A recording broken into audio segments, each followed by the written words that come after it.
আপনারা যারা কৃষিকাজ করেন কিংবা কৃষির নানা পেশায় সম্পৃক্ত অথবা কৃষি বিষয়ে কিছু নতুন তথ্য জানতে চান, শুরু করছি তাদের জন্য কৃষি উন্নয়ন ভিত্তিক অনুষ্ঠান মাটি ও মানুষ।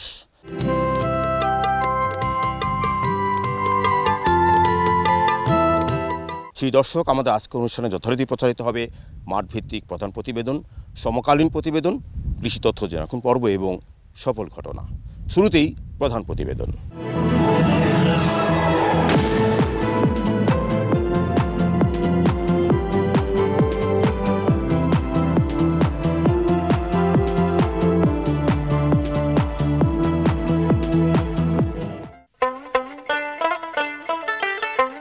এটি খুলনার পাইকগাছা উপজেলার দেলুটি সৈয়দখালী গ্রামের বিস্তীর্ণ ফসলের মাঠ।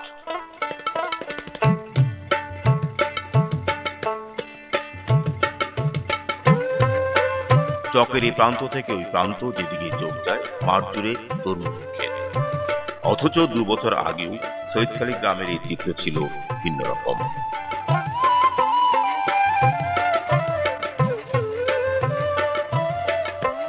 ফসলবিহীন বিরান ভূমি, মাঠের পরে মাঠ পতিত জমি। কোনো জমিতে যদিও তিল, গম, ডাল ইত্যাদি উৎপাদন হতো, কিন্তু উৎপাদন ছিল খুবই সীমিত। এই সীমিত উৎপাদনের মূল কারণ ছিল জলাবদ্ধতা, লবণাক্ততা এবং উন্নত পানি ব্যবস্থাপনার অভাব। দক্ষিণ অঞ্চলের কৃষি ব্যবস্থার এই সংকুল অবস্থার প্রেক্ষাপটে সাম্প্রতিক সময়ে বেসরকারি উন্নয়ন সংস্থা গ্লোবাল প্রোগ্রামের কৃষি কম্পোনেন্টের আওতায় নানা রকম কর্মসূচি পরিচালিত হচ্ছে।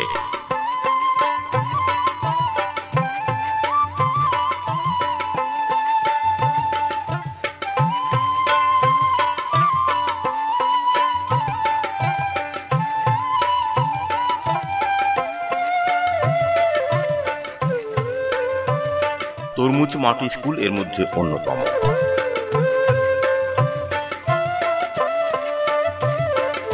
উল্লেখ্য, মাটি স্কুল হলো একটি শিক্ষণ প্রক্রিয়া, যেখানে কৃষক ভাইয়েরা দলবদ্ধভাবে মাঠ ফসল উৎপাদনে নানা রকম প্রযুক্তি হাতে কলমে শিক্ষা গ্রহণ করেন। ইতোমধ্যেই সৈয়দখালীতে তরমুজ মাটি স্কুলের চমৎকার সাফল্য অর্জিত হয়েছে।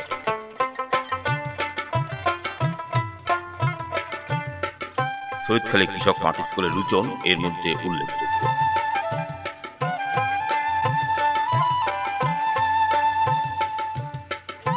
লুচন কৃষক মাটি স্কুলে উন্নত পদ্ধতিতে তরমুজ চাষের প্রশিক্ষণ গ্রহণ করে গেল বছর তার নিজস্ব জমিতে বাণিজ্যিকভাবে তরমুজ চাষ করে। লুচনের এই সাফল্য গত বছরে সৈয়দখালীতে অনুষ্ঠিত মাঠ দিবসে ব্যাপক আলোচিত হয়েছে। এরই প্রেক্ষাপটে চলতি মৌসুমে এই অঞ্চলে প্রায় 2 শতাধিক কৃষক ভাই লুচনকে অনুসরণ করে তরমুজ চাষে সম্পৃক্ত হয়েছেন।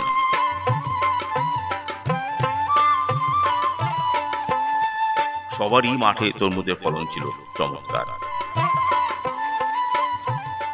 কালীনগর, হরিণখোলা, তারপরে সেনের বেড়, হাটবাড়ি, এই সমস্ত এলাকায় অনেক কৃষক এই তরমুজ চাষে উদ্বুদ্ধ হয়ে তারা তরমুজ চাষ করছে এবং এবছর তরমুজে এত বেশি ফলন হয়েছে এবং মূল্যটা ফলাফল মানে বাজারে তরমুজটার দামটা যে গতবার থেকে দ্বিগুণ। আমরা যে তরমুজটা গত বছর 50 টাকা পিস বিক্রি করছিলাম, এবছর সেই তরমুজটা 100 টাকা থেকে 120 টাকা তরমুজ পিস বিক্রি হচ্ছে। এবছর তরমুজে ব্যাপক লাভবান, মানে চাষিরা। আপনি কতটা লাভ করেছেন? আমি গত বছর থেকে এবছর দেখা যাচ্ছে তার দ্বিগুণেরও বেশি তরমুজ থেকে আমরা লাভ পাইছি এবং গত বছর থেকে আমাদের ফলন এবার আরও বেশি। কারণ আমরা ব্লু গোল্ড থেকে যে আমরা পূর্বে যখন আমরা তরমুজ চাষটা করতাম তখন কিন্তু একুরেট প্রকৃতভাবে শিক্ষাটা জানতাম না, নিজেদের মতো করে করতাম। সেখানে অনেক গ্যাপ থেকে যেত, অনেক ভুল থেকে যেত। ব্লু গোল্ড আমাদের এই যে প্রশিক্ষণটা করানোর পরে আমরা তাই আমাদের ভুলটা বুঝতে পেরেছি এবং সেগুলো শোধরাই নিয়ে আমরা চাষাবাদ করতেছি।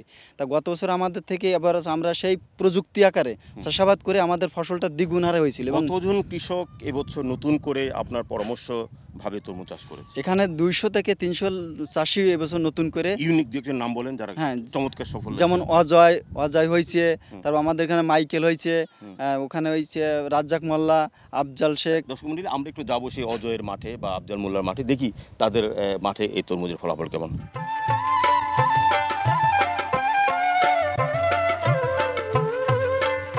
কত জায়গায় এবার করছিলেন? 2 বিঘাতে করছি এবার। 2 বিঘা। কেমন ফলাফল? কেমন ফলাফল? মোটামুটি ভালো। বিক্রি শুরু করছেন? হ্যাঁ, বিক্রি শুরু হয়েছে। কেমন, কত বিক্রি করছেন?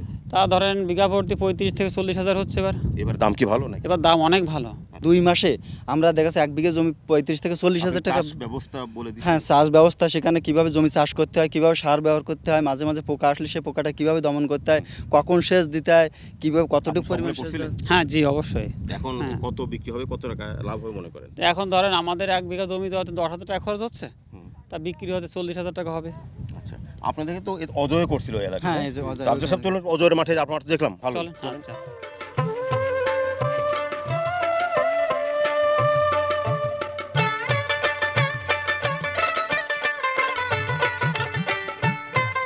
অজয় কেমন আছেন? ভালো। কয় বিঘা জমিতে এবার করছিলেন? এই 2 বিঘার মতো আর কি। 2 বিঘা। কেমন বিক্রি হয়েছে? বিক্রি এখনো হয়নি, তবে হবে অতি শীঘ্র। কত পাবেন মনে হচ্ছে? আমি আশা করি যে 2 বিঘা তো 80-র ঊর্ধ্বে আমার একটা টার্গেট আছে। 80 ঊর্ধ্বে। হ্যাঁ। এটা কি নিজেই করছেন নাকি কারো হ্যাঁ, পরামর্শ করছেন? আমি প্রথমত ভাই লোচন করে লোচন করছে। তাদের কাছে একটু পরামর্শ নিছি, নিয়ে দেখলাম গতবার একটু ট্রাই করেছিলাম অল্প জায়গায়, এবার ভালো করছেন। যে খাওয়ার মতো কিছু আগে করেছিলাম। তো তরমুজ এখানে হতো না, তাই না? জি, না। এখন এই যে সবাই ব্যাপক চাষ করছেন, জি। তাতে কেমন মনে হয়? খুব ভালো, খুব ভালো মনে হয়। তো এগুলো পানি টানি কিভাবে দেন? পানি না, আমাদের ওই ছোট ছোট পুকুর কাটা আছে, সেখান থেকে নেই। তার পানি কম পড়ে গেলে আমাদের ওই স্যালো মেশিন, স্যালো পাতা আছে, ওখান থেকে মেশিনের সাহায্যে পানি উঠাই আমরা খেতে প্রয়োগ করি। পানি দিলেন কিভাবে আপনার এগুলো? আমাদের আপনার পানি কিভাবে দিলেন এগুলো? পানি ওই আমাদের জমিতে ছোট ছোট পুকুর কাটা আছে। এই গত বছর তো আপনি কথাই বলেছেন। হ্যাঁ, গত পুকুর করেছিল ছোট পুকুরে, যাতে আমরা সহজে ওখান থেকে পানি সেচ দিতে পারি। আচ্ছা। এই জন্য জমি। আচ্ছা, আপনার একটা কথা বলেন তো যে গত বছর এই চকে কি পরিমাণ জায়গা ছিল তরমুজ চাষ, এবার কি পরিমাণ হয়েছে? গত বছর ধরেন 20 বিঘার মতো জমি চাষ হয়েছিল, আর এবছর না হলে 50 বিঘার উপরে আমাদের এই সৈয়দখালী গ্রামে চাষ হয়েছে। 50 বিঘার মতো হয়েছে। হ্যাঁ, বাড়বে আরো এবছর আগামীতে? আগামীতে আমি মনে করি যে এখান থেকে মনে হয় অর্ধেক জমি, এলাকায় যে জমি আছে তার অর্ধেকেরও বেশি জমিতে এই তরমুজ চাষ হয়ে যাচ্ছে, কারণ এটা লাভবান। মানুষ আপনার এই যে এত সুন্দর তরমুজ, এক একটা ওজন কেমন হবে? তা ধরেন স্যার একটা তো 5 কেজি তো হবেই। 5 কেজি। আচ্ছা, তো বিক্রি তো শুরু করছেন না?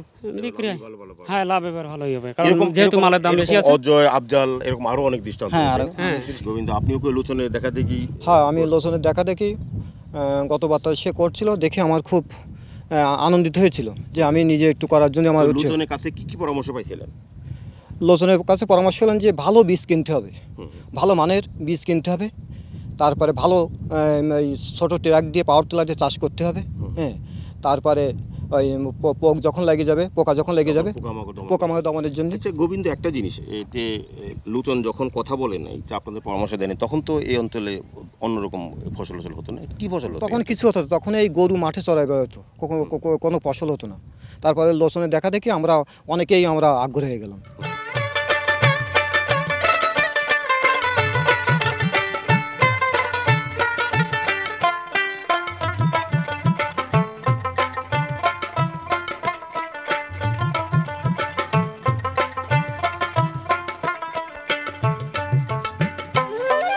গত বছর করিলাম, তা ভালো বুঝে পারিলাম না, এই বছর নতুন করে আবার করেছি। আচ্ছা, গত বছর তো শুরু করছেন, হ্যাঁ, তো এটা কিভাবে শুরু করলেন? যে আপনারা শুনতে পারি আপনি মহিলা মানুষে তরমুজ করে আসলেন। এই সবার করা দেখে একটা আগ্রহ হলো। তারপর লোচন হ্যাঁ, নতুন। আর তারপরে নিজের একটা দরিদ্রতা সমস্যা ছিল, এই দিয়ে দূর হবে, ছেলে মেয়ে লেখাপড়া করতেছে, তারকে সমস্যা দূর হবে, হয়েছে নাকি? আশা করি উপর আল্লাহ মোটামুটি। গত বছর কত পাইছেন, এই বছর কত পাবেন? গত বছর মেলা পাইনি, ওই 10-11 হাজার মতো লাভ ছিল খরচ ছাড়া। হ্যাঁ, এবছর মনে হয়, কেমন হবে মনে করেন?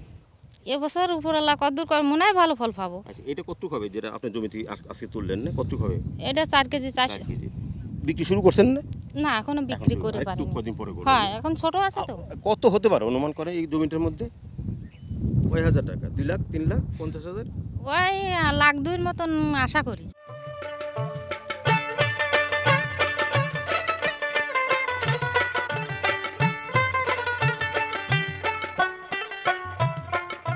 লোচন, আপনার অনুভূতি, এই যে আপনার দেখা দেখি এত লোক এখন সম্পৃক্ত হলো, আপনার অনুভূতি কি, আপনার কেমন লাগে? আমার মনের ভিতর আলাদা একটা ভালো লাগছে যে এইরা যদি সবাই আসি এই ক্ষেতের কৃষিকাজে যদি সম্পৃক্ত হয়, এবং এখানে যদি আমরা টাকায় আমাদের গ্রামে ইন করতে পারি, তাহলে আমাদের গ্রামের পরপর ডেভেলপ হবে, আমাদের শিক্ষা দীক্ষায় মান দিক থেকে আমরা এগিয়ে যাব।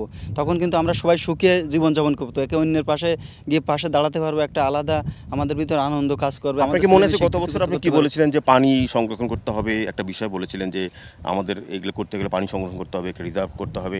হ্যাঁ। দর্শক মণ্ডলী, আমরা আমরা একটু দেখে আসি এই লুচন আমাদের গত বছর যে আমাদের অনুষ্ঠানে কি বলেছিল, সেই আগের ধারণকৃত একটা অনুষ্ঠানের একটা অংশ বিশেষ। আমাদের লেয়ারটা আছে স্যালাইন লবণ, এখন মিষ্টি বর্ষার সিজনে কোনো মিষ্টি পানি ওই ভিতরে স্তরে ঢুকিয়ে দিয়ে ওখান থেকে ব্যাপকতা সমস্ত ব্যাপকতা চাষ করা যায় কেন, যদি এরকম যেহেতু এটা বড় ধরনের একটা প্রজেক্ট একা পক্ষে সম্ভব না, ওনারা যদি এনজিও থেকে এটা করে দেন, নিচের লেয়ার স্তরে লবণ পানি সরাই মিষ্টি পানি ঢুকিয়ে দিয়ে পরক করে এখনকার সময় ওখান থেকে মিষ্টি পানি উঠিয়ে নিয়ে আমরা যদি চাষবাস করতে পারি, তা আমি মনে করব আমাদের এই গ্রামটাকে মানে একেবারে সুন্দর হাসি খুশিতে কৃষকের মুখ ভরে যাবে, পাশাপাশি অন্যান্য গ্রাম এলাকাও ডেভেলপ হয়ে যাবে।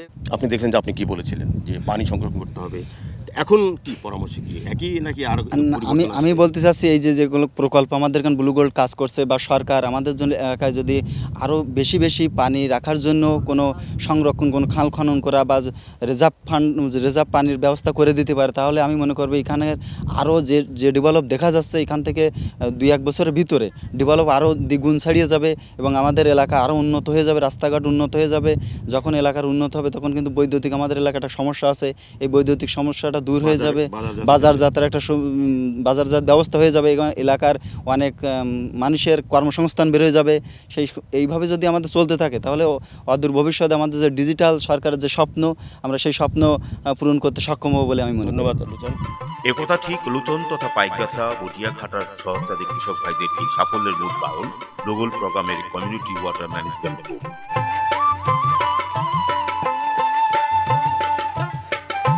এই পর্যায়ে গ্লোবাল প্রোগ্রামের এই যাবৎকালের অর্জন, চ্যালেঞ্জ, লার্নিং এবং ভবিষ্যৎ ভাবনা ইত্যাদি প্রসঙ্গে আমাদের সঙ্গে কথা হয়েছিল গ্লোবাল প্রোগ্রামের টিম লিডার মিস্টার গাই জনসের সঙ্গে। We have been working very much as individual disciplines: engineers, agriculturalists, community mobilizers and business developers. One of the key challenges that I see is for us to deliver a message from all of those specialists to farmers who have a single discipline. They're interested in the economics of their farmstead. And those specialists that we have within our team need to deliver a message that's coherent and harmonized and consistent to that individual farmer. আমাদের এই blue গোল্ডে যে অনেকগুলো activities আছে এবং সেই অ্যাক্টিভিটিসগুলোকে প্রত্যেকে individually handle করছেন as a expert এবং এক্সপার্টিস হিসাবে, কিন্তু আমরা দেখতে চাই সেইভাবে না দেখে সবাই মিলে একসঙ্গে কাজ করে যাতে করে আমরা কিছু অ্যাচিভ করতে পারি। The challenge is to pass messages to 115,000 households over 121 polders and an area of about 100,000 hectares. So it's very much a message of scale. We have a number of successes, but at small scale. How do we take those messages and replicate them and pass them on to a larger number of people? That's the challenge as I see it for Blue Gold. Challenge সম্পর্কে কি বলতে চাচ্ছেন? আচ্ছা, উনি বলতে চাচ্ছেন যে আমরা যে এখন পর্যন্ত যে সমস্ত জিনিস অর্জন করতে পেরেছি সেই অর্জনগুলো তখনই আমরা এটাকে পজিটিভ ওয়েতে দেখব এবং সাকসেসফুল ওয়েতে দেখব যে 1,15,000 খানাকে কীভাবে আমরা এই তথ্যটা, এই ইনফরমেশনটা তাদের কাছে পৌঁছায় দিতে পারি এবং এটা 21টা পোল্ডারের মধ্যে বিস্তৃত। What is you should do the government support for this extension of these projects? So that's a very good question. We are working with water management groups. They cannot exist alone. They rely on partnerships with government and private sector actors. So the Water Board, Bangladesh Water Development Board and Department of Agricultural Extension are key partners for the success and sustainability of those water management groups. But in addition, they will make relationships with union parishads, with private sector, with seed suppliers and sellers of their products, and with NGOs as well. পানি উন্নয়ন board, একটা কৃষি সম্প্রসারণ বিভাগ, তারপরে মৎস্য বিভাগ এবং পশু সম্পদ বিভাগ, এই সকলকে মিলিয়ে আমাদের একসঙ্গে কাজ করতে হবে ইউনিয়ন পরিষদের সঙ্গে, যেটাকে আমরা বলি স্থানীয় সরকার। আমরা যদি একত্রিত একটা শক্তি হিসেবে কাজ না করি তাহলে হবে না, আর এই জন্যই দরকার আমাদের সকলের যৌথ সমন্বয়। এবং আপনি ধন্যবাদ, থ্যাংক ইউ মিস্টার গাই। কৃষকের আমরা কথা বলছিলাম ব্লু গোল্ড প্রকল্পের টিম লিডার জন গাইয়ের সঙ্গে এবং ডেপুটি টিম লিডার জনাব আলমগীর সঙ্গে। আমরা একটা জিনিস স্পষ্ট, যে উদ্দেশ্যে এই ব্লু গোল্ড প্রকল্প শুরু হয়েছিল, সকলের সম্মিলিত প্রচেষ্টায় এই প্রকল্প অনেক এগিয়েছে এবং তারা চাচ্ছে আরও সম্পৃক্ততা বাড়িয়ে এই প্রকল্পকে সামনে নেওয়ার জন্য। দেশে জলবায়ু পরিবর্তন, দারিদ্র্য বিমোচন ও খাদ্য নিরাপত্তার চ্যালেঞ্জ মোকাবেলায় কমিউনিটি ওয়াটার ম্যানেজমেন্ট বিভাগের কার্যক্রম আরও বেগবান হোক, এটি আমাদের প্রত্যাশা।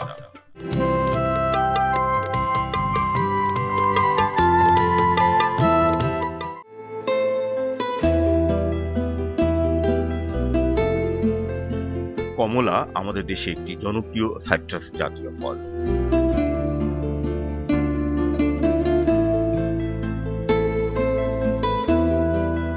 আমাদের দেশের পার্বত্য জেলাসমূহে যথাক্রমে সিলেট, মৌলভীবাজার, খাগড়াছড়ি, রাঙ্গামাটি ইত্যাদি জেলাসমূহে প্রচুর কমলা উৎপাদিত হয়।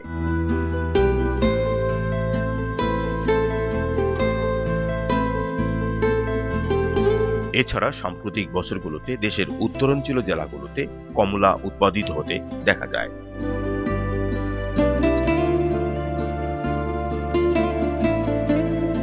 এই সমস্ত জেলায় প্রায় 450 হেক্টর জমিতে বছরে 2100 মেট্রিক টন কমলা উৎপাদিত হয়। দেশে একসময় অঞ্চল ভেদে ম্যান্ডারিন, নাগপুরি, মুসাম্বি ইত্যাদি জাতের কমলা লেবুর চাষ হতো।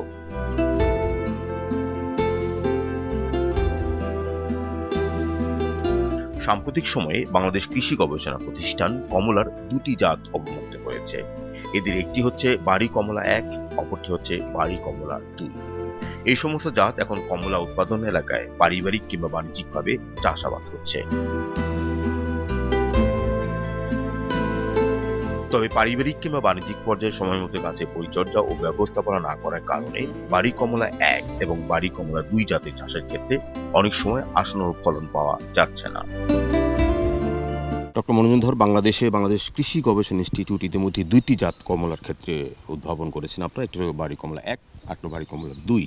কিন্তু এটা কিন্তু এখনো বাংলাদেশে কৃষক পর্যায়ে অতটা সম্প্রসারিত হয়নি যত আমরা আশা করেছিলাম শুরুতে। এই কারণগুলো কি, পিছনে কি চ্যালেঞ্জগুলো কি মনে হচ্ছে? একটা বড় চ্যালেঞ্জ হচ্ছে যে আমাদের দেশে যে কমলার উৎপাদন যে প্রযুক্তি যে জিনিসটা, এটা এখনো পর্যন্ত কৃষকরা প্র্যাকটিক্যালি রপ্ত করতে পারে নাই।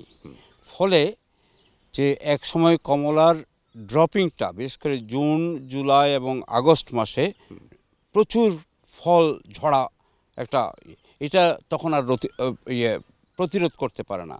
এই জন্য অনেক সময় নতুন বাগান সৃষ্টিতে কৃষকদের একটু অনাগ্রহ আছে। এরই প্রেক্ষাপটে পাহাড়ি কৃষি গবেষণা প্রতিষ্ঠান খাগড়াছড়ি কমলা গাছের ব্যবস্থাপনা বিষয়ে কিছু ব্যবহারিক মাঠ পরীক্ষা করেছে। কমলা গাছের সময় মতো মালচিং করা এর মধ্যে অন্যতম।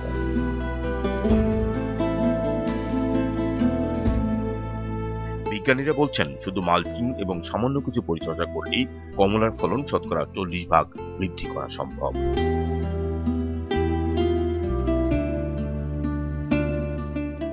কমলা গাছে যখন ফ্রুটিং আসে, ফ্লাওয়ারিং ফ্রুটিং আসে, তখন প্রচণ্ড খরা, মানে এই সময়টা আপনি দেখেন এখন আপনি দেখেন আমাদের এই কমলা গাছে এখন কিন্তু ছোট ছোট ফ্রুট সেট হয়ে গেছে। এই গাছটা যদি দেখেন এখানকার এই পাতা এইটা হচ্ছে যে কৃষকের মাঠের মানে আইডিয়াল ইয়ে। কিন্তু আপনি তো মালচিং করেছি, কিন্তু ওইভাবে ফার্টিলাইজেশন আমরা করি নাই। মালচিং যদি না করতাম ডাইব্যাক শুরু হতো, কিন্তু আমাকে তো গাছ রাখতে হবে, বাছাই রাখতে হবে।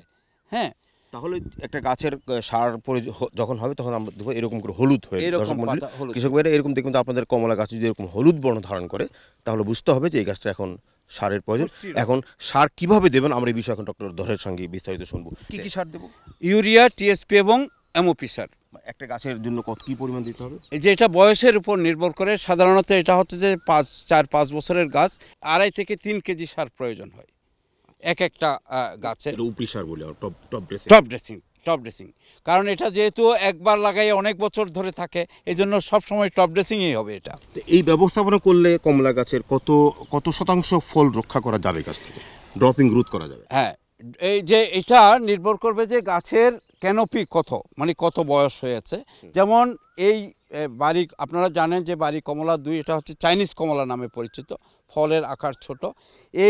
এই ছোট্ট এই 4 বছরের গাছেই আমরা গতবার 140 থেকে 230টা পর্যন্ত এক একটা গাছে হারভেস্ট করছি এখানে। হ্যাঁ হ্যাঁ, কিন্তু যদি আমরা বাড়ি কমলা 1 জাত যদি হয় তখন হয়তো 100-র নিচে ফল হবে। কিন্তু গাছ যত বড় হবে তার ফল তত বেশি, ক্যানোপি যত বাড়বে তত বেশি ফল রিটেইন করবে। ব্যবস্থাপনা করলে মোটামুটিভাবে শতকরা 80 ভাগ ফল রক্ষা করে। আর একটা বিষয় আছে, সেটা হচ্ছে যে জুন জুলাই মাসে তখন ফ্রুট ফ্লাই, মাছি পোকা, ওই মাছি পোকা আক্রান্ত হলেই কিন্তু ফল 2 মাস পরেই শুরু হবে। এটা না, জুন মাসে তখন ফেরোমন ট্র্যাপ দিতে হবে, ফেরোমন ফাঁদ, মাছি পোকা দমনের জন্য। তাই যদি হয় তাহলে পানি, সার এবং মাছি পোকা দমন। আমাদের কৃষক ভাইদের জন্য একটা মেসেজ হচ্ছে যে কমলা গাছকে এই রকম সবুজ রাখতে হবে, ততই তার ফল রিটেন করবে।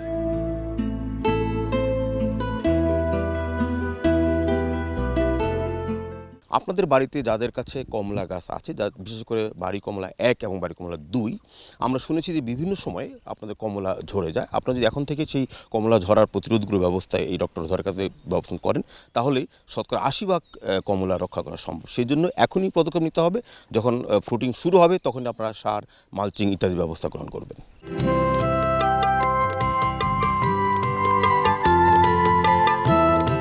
দেখছিলেন অনুষ্ঠানের সর্বশেষ প্রতিবেদন। আজ এ পর্যন্তই। আমাদের আগামী অনুষ্ঠানগুলো দেখবার আমন্ত্রণ জানিয়ে শেষ করছি আমাদের আজকের মাটির মানুষ। সকলকে ধন্যবাদ।